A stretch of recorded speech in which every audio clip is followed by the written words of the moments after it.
Welcome into another edition of Sarah Speaks. That was actually my previous channel. I'm Sarah. I'm a mindset mastery coach, certified hypnotherapist, and attachment style specialist. It's funny, somebody mentioned something in the comments asking about my credentials. I've always been transparent about my credentials. This is my fourth YouTube channel. I am not a talk therapist. I am a certified hypnotherapist. I also happen to be a yoga teacher. I also have a decade of experience working with cancer clinics across the country in both Florida and California, and also working with corporations. And I've designed wellness programs. And now I've been studying in attachment styles and attachment theory. And in fact, I have another really intensive training this weekend. So for anyone who's wondering, I never said I was a talk therapist. I am who I am. I'm very transparent. I'm happy to share all of that with you guys. But anyway, let's dive in. Today, we're talking about the fearful avoidant. And I want to really get into this because I got a lot of stuff. I might break this up into 2 videos for you guys and dish another one out tomorrow. So I want to talk about the FA, the fearful avoidant in particular. There's a dismissive avoidant and the fearful avoidant. And if you're confused, you can dig into all my content, guys, over the past month or so. I've just resurrected the channel about a month ago, and there's tons of content about fearful avoidant, dismissive avoidant, and you will be able to understand the difference. There's differences in childhood and what created and formed each avoidant or each attachment style. So the FA experiences really, really overwhelming feelings. They're like constantly overwhelmed. Their system is overwhelmed. This is why you often see a fearful avoidant go into fight or flight, appear disorganized. They're disorganized, or they might even appear to sort of like not be in their body, right? There's dissociation. They're the attachment style that is most likely to experience disorganization internally or dissociation, especially within an argument with a partner or really with anybody. They're not great with conflict. They also are the attachment style most likely to experience attention deficits. They may be diagnosed as ADD, ADHD, autistic. I really feel strongly that labels are just that. They're just labels. And I really feel like underneath labels is some form of trauma, some form of abuse that is unhealed and even unknown by the person experiencing it. So we need to bring it to the surface. We need to make sure that we integrate all of the parts, right? Some of you guys are familiar with parts therapy and parts work, which is what I do in my hypnotherapy sessions, which is really important to reconciling the self. So fearful avoidant is also known as disorganized attachment style. And I'm going to explain why, and you're going to understand why at the end of this video. So make sure you watch to the end. They lack sort of a clear mind. There's a lack of a clear mind. There's also a lack of boundaries for the fearful avoidant, which I find really interesting. So a lot of people say that the fearful avoidant, aka disorganized attacher, is like on the anxious end of the anxious ambivalent attachment style. But in reality, what's happening is they're sort of on both ends of anxious and avoidant. And there is a spectrum for the fearful avoidant. So that's why no 2 fearful avoidants are going to appear or act exactly the same. That's what's confusing about being with or being in a relationship with or being friends with or having a family member that's a fearful avoidant. So it's like we're anxious and avoidant meet in the middle and create disorganized attachment style. And that's where you're going to find the FA. But again, it's a spectrum. So the FA inside of a romantic relationship, they experience this impulse to connect. Like they want to connect so deeply. And you'll experience this with them, especially at the beginning. But that's tangled up with these survival instincts of fight, flight, or freeze. Bear with me one second, guys. I'm going to turn on these lights. I want to give you guys a little more lights and a little more ability to hopefully see me. There we go. All right, I'm back. Okay. So this instinct to connect, right? They want to connect deeply. They want to feel things deeply. They want to talk about deep things and spirituality and the meaning of life. And they want to talk about their feelings with you, particularly in the beginning stages, because there's not a lot at stake in the beginning stages. And so they're not yet feeling really vulnerable. So they still feel safe. But it's tangled up with these really deep-seated survival instincts. And you will see a fearful avoidant easily go into that fight, flight, freeze. And then there's also the fawn response. And those are all really valid responses for the fearful avoidant. Again, it's a nervous system response. We're talking about the science of attachment here. Those survival instincts will rear their ugly head when the relationship becomes chaotic and or scary, which often coincide with each other. So if for some reason, let's say maybe you yell or you scream or they feel trapped inside of the relationship, the fearful avoidant is the one attacher, like, of the attachment styles that's most likely to have one foot in, one foot out. Pretty much the avoidant has both feet out the entire time. The anxious attacher is like, I'm going to dive right in. You're my soulmate. Everybody's my soulmate. They're highly codependent and they're going to behave with 2 feet in. The disorganized attacher, 2 feet out pretty much the entire time, even though it doesn't look that way in the beginning. And then the disorganized, aka fearful avoidant, 1 foot in, 1 foot out. What could be more confusing than that when you have 1 foot in, 1 foot out? It's like that partner is like, I don't know if you're coming or going. I don't know if you want to be with me or you want to leave, or I don't know what's going on. If you're asking yourself inside of a relationship, what the hell is going on? What does this person want? What do they need?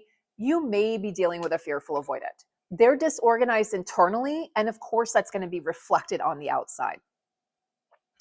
Let's talk about their childhood for a second. This is really fascinating and really important stuff. They might have been picked on or bullied as a kid. They were singled out in some way as different, or they felt really different. Maybe they were an only child, or maybe they just had a really, like, typically my disorganized or lovely people, they have really intense creative inspirations and spurts. They have great imaginations, vivid imaginations. They really, really felt things deeply as a child, but unfortunately, those things, that feeling, those depths of feeling were not mirrored back to them. And they were never really taught what to do with these deep feelings. So they had caretakers that created intermittent reinforcement. So they came in and out and in and out. So they never knew when to expect the next hug or the next, I love you, or they never knew if they were going to feel good or feel kind of scared or apprehensive about what that caretaker was going to do next. I'll talk more about that in a moment. But nobody really stood up for them, right? And they didn't really know how to stand up for themselves because they're really sensitive souls at their core. A lot of fearful avoidants experienced trauma in their childhood. And a lot of them had alcoholic parents. And with alcoholism, it's interesting. It's a little different than, some of the other drugs out there. Alcohol can create really just a distant demeanor with the parents. So somebody who maybe when they were sober was really loving and jovial and fun loving, and then somebody who when they were, under the influence, when they were drunk or had a few beers or whatever, kicked back, and then they became distant, or vice versa. Maybe when they were sober, they were distant. When they engaged in alcohol, they kind of came out of their shell. But in some ways, they were not reliable. It was very unpredictable what to expect. That child did not know what to expect from that parent at any given time, especially because the child didn't understand addiction or alcohol or what it does to their parent. They didn't even know that parent was an alcoholic until probably adulthood. And even then, a parent can hide it very, very well due to the shame that often coincides with drinking, especially alcoholism. So they felt a lack of protection from their parents, in particular, emotional protection. The alcoholic parents can be really emotional, over the top, but they can also be unpredictable. So in one moment, they might be over the top, and then a half an hour later or the next minute, they're calm again. So you can understand how this creates a disorganized feeling, disorganized energy inside of that child. It's very confusing signals that are being sent, very conflicting signals that are being sent to the fearful avoidant child. And it also creates double binds. So it feels like it's impossible for that FA child to meet the goals of the parent, of whatever is set out for them to do, whether that's grades or sports or just being a good girl, be a good girl, be a good boy, do the right thing, please mom and dad, please parents, please everybody, et cetera, et cetera. The parents didn't, this is really important here, so listen to this carefully. The parents didn't do what they said they were going to do when they said they were going to do it. I'm going to repeat that. The parents or caretakers didn't do what they said they were going to do when they said they were going to do it. This is really important to understand. So that child didn't know who to go to for safety and for comfort. that parent was both safe and unsafe simultaneously. Think about that for a minute. Think about the person you love who you think is a fearful, avoidant, or disorganized attacher. That parent, they didn't know if that parent loved them or in that moment was angry with them. They didn't know if they felt safe or unsafe with that parent. Even if that parent wasn't physically abusive or violent, it could have just been that they were emotionally violent or emotionally absent, emotionally neglectful. You see a lot of emotional neglect with fearful, avoidant, kids who grow up to be disorganized adults. And also, they may have experienced that parent going from 0 to rage or rage to 0 in a matter of seconds or minutes. And that's also why you will see the fearful avoidant inside of a relationship as an adult act out in the same manner. It's what was modeled to them. Rage to 0, 0 to rage. You're like, wait, what are you so upset about? And that fearful avoidant, in their mind, you've betrayed them in some way. Because as I've talked about in previous videos, the main wound for the fearful avoidant is actually that wound of betrayal. You have betrayed them in some way, and they pick up on everything. They are like the detectives of the attachers. They're like, I will detect, you did this, you said that was different, your tone was different, you came home a minute late, 30 seconds late, etc., etc. They have stories that they can create inside of their own minds, which really can create blind rage inside of the FA. So they learn to expect confusion, unreliability, and unpredictability in their childhood. And so this child's attachment system is like super on or super off. There's nowhere in the middle. Can you understand that? There's nowhere. This is why there's such a spectrum with FAs. It's like typically you'll see an FA that leans anxious, ambivalent, or an FA that leans dismissive, avoidant. You won't really see one in the middle. They can and will become secure. They can become secure in certain situations with certain people. But oftentimes you're going to see them swing to one side of the pendulum or the other. Super on, super off. And so inside of their nervous system, they experience high states of arousal at any given time. And this is followed by like a dorsal vagal shutdown. This is a polyvagal response, right? So that's going into the polyvagal theory. I'm not going to go into the science of that in this video, but that's also really important to understand. So high states of arousal followed by just dorsal vagal shutdown. This is when you see them dissociate in an argument. So if you have a partner who gets really activated inside of an argument, maybe angry, and then just shuts down and sort of stonewalls you out, let them soothe their nervous system. They need to experience that. This is when they'll probably go into avoidant mode. They need to go shut the door, be alone, and they need to calm their nervous systems down. This is their way of regulating. There's an impulse, right? This sort of activation and high state of arousal followed by the shutdown creates this really intense impulse for the FA to come close and then push people away simultaneously. Hence the push-pull dynamic. Come close, no, go away. I love you, no, I hate you. No, I need you, no, I don't want to need you. You know, this, like, it doesn't feel safe. Once you get close, then they're scared. Then the fear sets in. Then their nervous system is sending signals to their brain and to their, their whole entire body. And then they're going to push you away again. And then they want you, once you're away, they want you close. It's very, very confusing and exhausting to be the partner in this situation with an FA who's unaware. So their boundaries are easily overridden. They were easily overridden in childhood. And so a lot of times the FA can lose sense of what's safe and what's not, because again, in their childhood, that caretaker or parent represented both safety and fear. I'm safe with you sometimes, and sometimes you scare me. And the fear for a child really comes in not knowing what to expect. Again, it doesn't have to be physical abuse for that child to not know what to expect from them, that parent, and then sending mixed signals to that child. That parent, that FA child says, I don't know if I feel like I love you and I want to feel safe with you. Your mom, your dad, your grandma, your grandpa, but I don't know if I can feel safe with you. So there's sort of high states of arousal, always expecting the shoe to drop, always expecting mom or dad to suddenly, go into a blind rage or just shut down on them and shut them out when they need them the most. So they'll move towards what isn't good for them while moving away from what is good for them. This is why you see a lot of FAs end up in these really unhealthy relationships with emotionally unavailable people. I've got news for you, FAs, if you're watching. You are emotionally unavailable. So is the anxious ambivalent. So is the disorganized. The only attachers who are actually emotionally available fully are my secure attachers. You are not. For years, I'm healing fearful avoidant. For years, I thought I was, partners were the problem. It wasn't until my late 30s that I realized, wait a second, I'm the common denominator in choosing these partners. I'm having these experiences. Why am I having repetitive experiences? And this is often when clients come to me. Why am I having these repetitive experiences? I'm attracting in the same type of partner over and over. It's like a fun house of mirrors. I even wrote an article on that in Elephant Journal years ago about how we just attract in the same kind of partners if we haven't actually done our work. And when we do our work, we will stop attracting those people because we will shift and adjust our nervous systems, and our nervous systems will no longer be attracted to the same types of people. So we will now, if we're secure, we will now attract in a secure partner.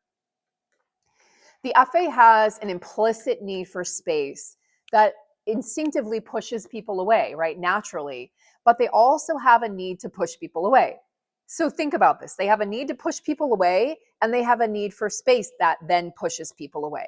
So this is why most of their relationships don't work out. This is sort of like the secret sauce. They don't work out because the FA doesn't actually know how to keep somebody close. They don't actually feel safe in that space where someone is close to them. So they will find ways to push that person away from them when things get really close or when things get serious.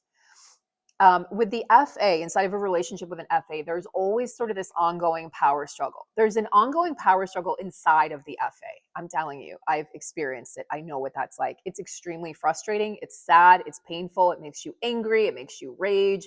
It makes you feel all sorts of things. And you don't know what to do with those feelings until you become aware and until you have outlets and healthy tools and mechanisms to deal and to really honor that inner child, that rebellious teenager, and all of those parts that are acting out, trying to be seen, trying to be heard, and really trying to get the attention and love of mom or dad. So they're having what's called, like, it's a power struggle, it's a parts party. When you get into a relationship with an FA and when you start to have disagreements and struggles and conflict, you will in essence be engaging in a parts party. Their part will come out, their young part, your young part, their inner child, your inner child, their rebellious teenager, your rebellious teenager. And it's a no-win situation.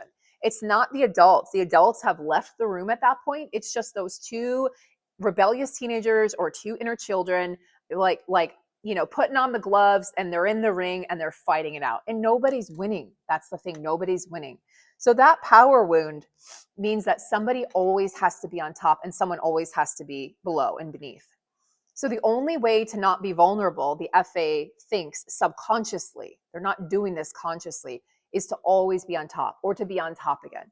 So that's why oftentimes I hear male clients who have been with an FA female say, God, it was like like I was trying to be the masculine. I was trying to be the man. Pardon me, guys. I have some allergies going on. And they'll say, but I couldn't. There was no space for me because, gosh, she was always so masculine, or she was always kind of taking on the masculine role. It's not really what's going on here. What's really going on here is that need for the FA partner to feel like they're in charge, to feel like they're in control, and to feel like you won't betray them. Like if they're not too lenient and they don't give you a lot of space, you can't hurt them, you can't leave them, you can't abandon them. They're going to do those things first, and they're going to make sure they're in a position to be able to do that first. You will often see the FA or the DA leave the relationship first. Sometimes the anxious ambivalent will leave the relationship first if they start to become secure and they're doing their work and they've developed a lot of self-love and they're stepping out of codependency. But oftentimes it's the avoidant partners who are leaving first because of their intense fears of abandonment and rejection. So ultimately, the FA is always trying to get back on top, and they're always trying to get into that top spot to really make sure that that power wound is not activated. And they're like, I'm in control and I've got this. And anytime you try to kind of control them or control the situation or the relationship, they're going to step back and make sure that they land back in that position of power. So remember that your FA experience is really overwhelming feelings. Try to be really just aware of that if you're inside of this relationship and you want to stay with this person. And remember that they really lack a clear mind and a clear direction. They're sort of constantly being pulled in these different directions inside of themselves. It can be really hard for them to focus or concentrate.